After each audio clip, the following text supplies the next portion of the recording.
Right, before we get on with the video, it's print sale time again. I'm offering this fine art print for sale on eBay. I'm going to put it on auction and I'll leave a link to the auction in the description. So if you want to help support the channel, all the funds go back into me buying film and chemicals, etc. And it just helps me keep creating this content that I do.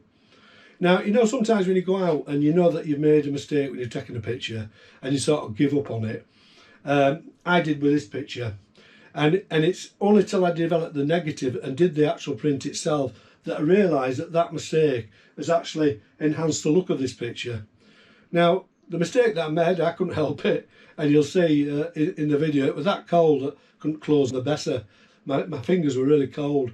And when I took this picture, I must have had and I knew I'd done that. I was shaking, my hands were shaking, and I must have got a little bit of a camera shake. What it's actually done with that slight camera shake, it's created an area or areas within the foreground that are sharp and other areas are slightly blurred. The background's out of focus. It would have been if it had all been sharp because I used a wide aperture. But that unintentional camera shake has created a picture that looks more like a watercolour painting rather than a photograph. And I think this mounted in a frame will look quite stunning on a wall. Now, I've printed this with a split tone, so the shadow areas are a grey blue and the white areas are a warm tone. So we've got this split tone within the picture, and I think that adds an extra dimension to the picture. It just, you know, it seems to give it more depth, and I think it suits this picture. It's printed on Epsom cold pressed bright paper, which is a matte textured paper. It's a very delicate, lovely texture on it. I'll leave a white border all around the print, the actual picture itself. That will help you when you come to mounting and framing, and it'll come signed and titled. The actual size of it is 16 inches in height, and width it's 10 3/4. So if you want to own this print, go to the link to the auction and put a bid in and help support the channel. Right, on with the video.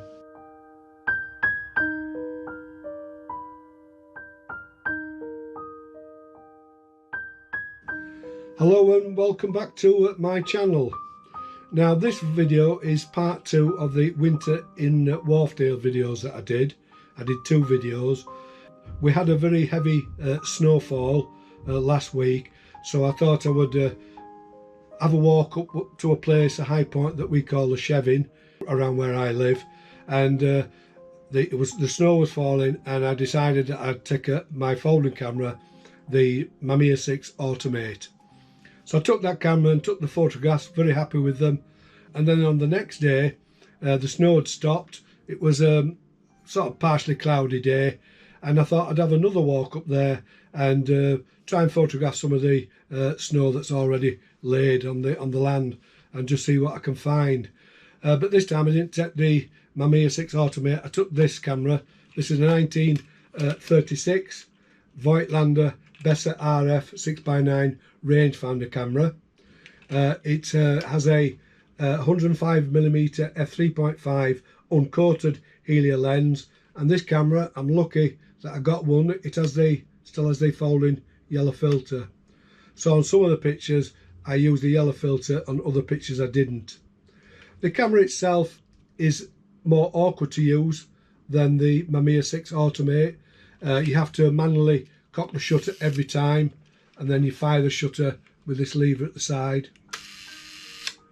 And one thing you have to remember with these cameras is every time you've taken a picture, always wind on to the next frame. There's no double exposure prevention on these, so if you forget to wind on, you go and you take the next shot, you go into double expose. The camera's more awkward because it's more awkward to get hold of. We don't have a lot on the edges to hold the camera, and also on the back of the camera this one has 2 viewfinders.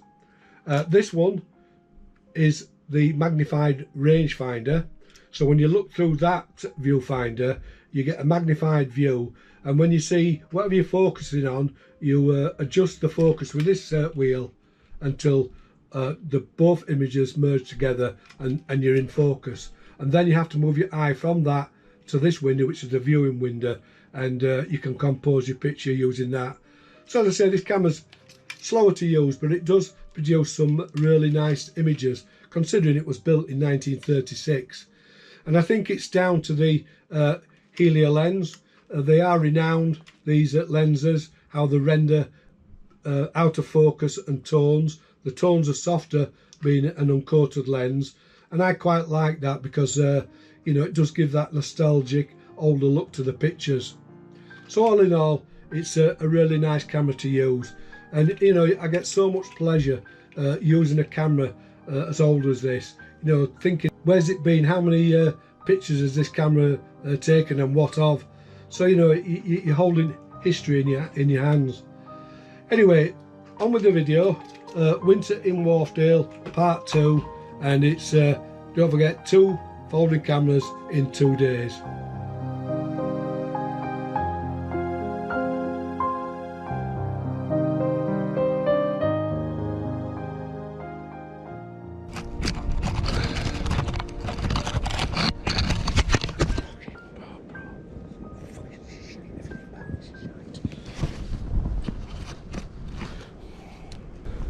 Right, so I've come out, this is the second day. The snow's stopped and it's quite a bit brighter, and I thought I'd come up today, and there's not been a lot of thawing. It's absolutely freezing, it's colder than it was yesterday.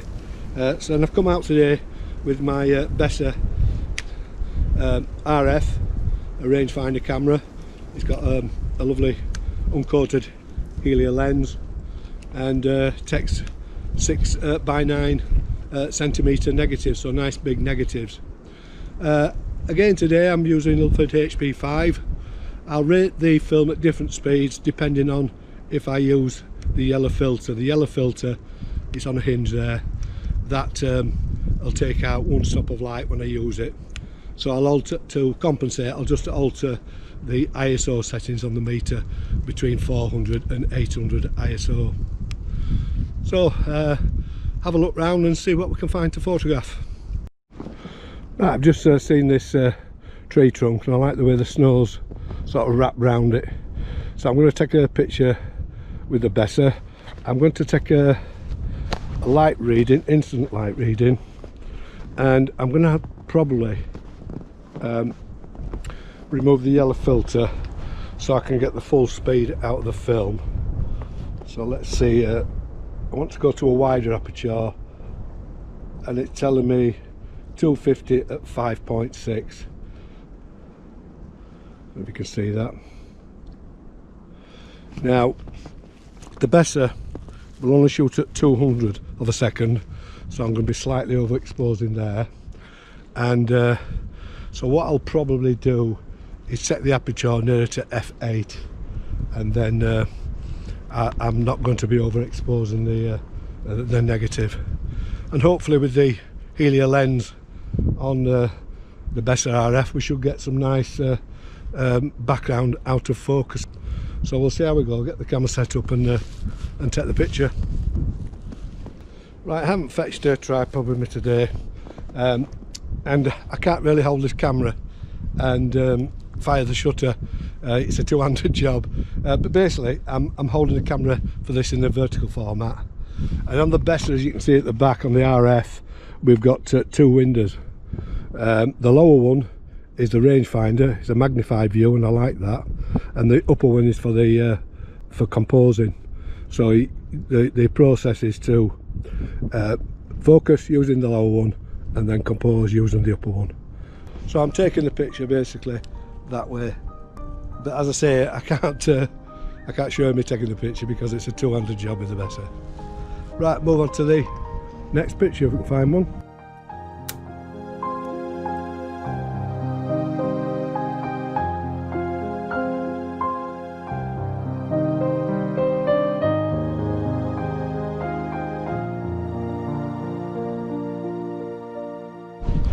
Right, I quite like this. I think it might make an interesting picture.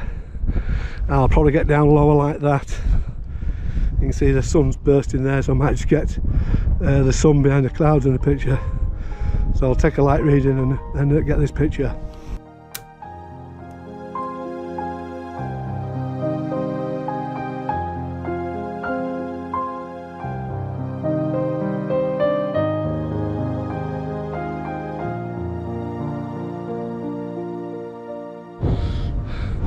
Right, I just got that picture. 250 at 5.7, all it were 200th, and I just set it a tad below f8 because, as I say, again, like the Mamiya that I used yesterday, the settings on the shutter speeds are different on the camera to the light meter. So I just got that in time before the sun got too bright. One thing you have to remember using these older rangefinder cameras, unlike the Mamiya where I can't double expose, with these, once you take a shot, always remember to wind on to the next frame, otherwise you'll double expose. Just make it a habit of doing that, and that way you won't double expose. So we'll move on and see what else we can find. It's absolutely beautiful now.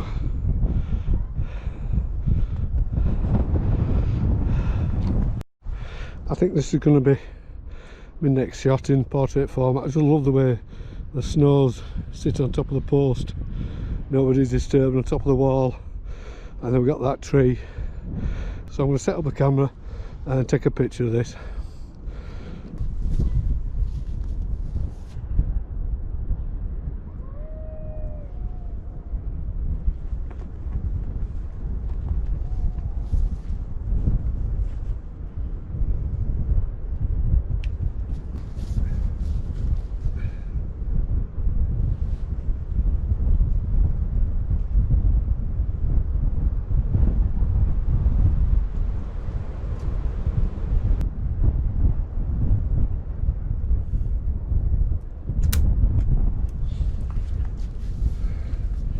Right, got that one.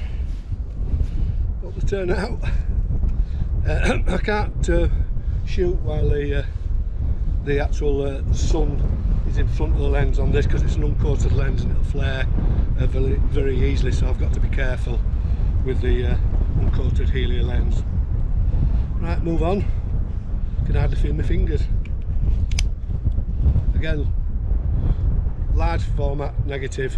Not a large format, a large negative, 6x9 negative camera, and I can put it in my pocket.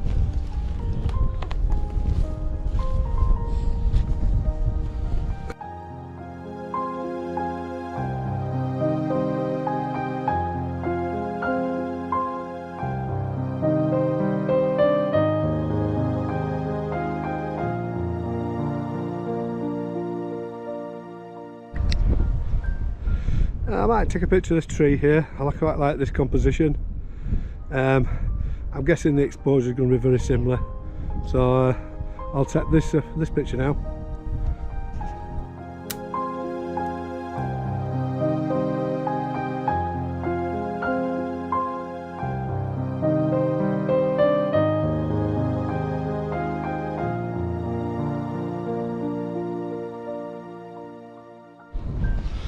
Right, I've just taken that shot. The exposure was 100th of a second at 5.6 on the Bessa. So hopefully that'll turn out. The light's getting gorgeous now.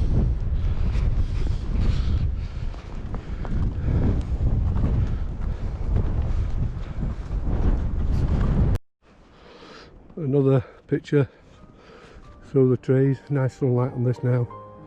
So I think I'll take a picture of this one.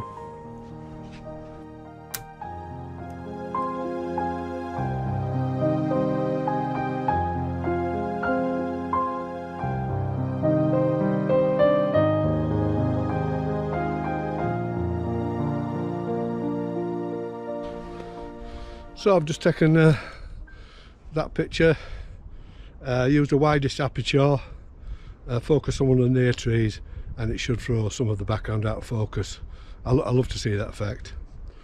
I only just, on that shot, remembered that I hadn't wound the film on, so I must practice what I preach. So we'll carry on and see if there's any more. I've a couple of shots left.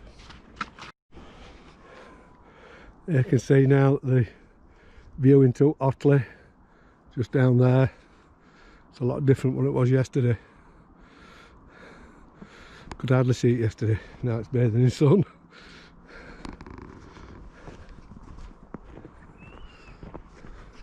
Right, I've just taken a picture of these I don't know what they call them, reeds, and got some of the snow in the foreground. But I just waited until the sun actually came into the picture at the back, and it was shrouded by clouds, so it won't flare the lens. The exposure was 125 at, wait a minute, it was, no it wasn't, it was 200th of a second at f11, and I used the yellow filter on the over the Heliar lens. Right, one more shot left and make my way back. The lights are pulling a little bit now.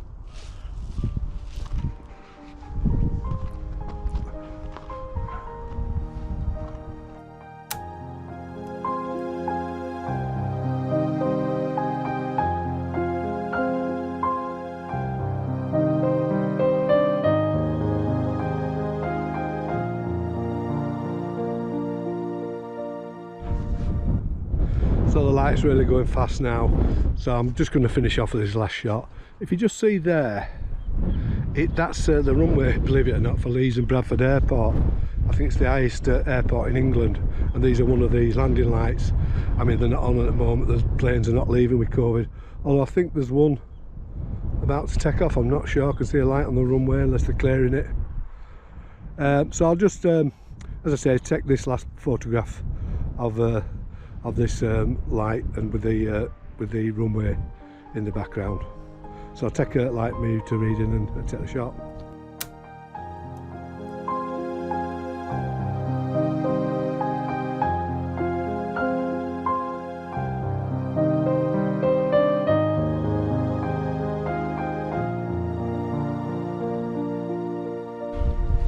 So that's it, 2 separate days, 2 folding rangefinder cameras.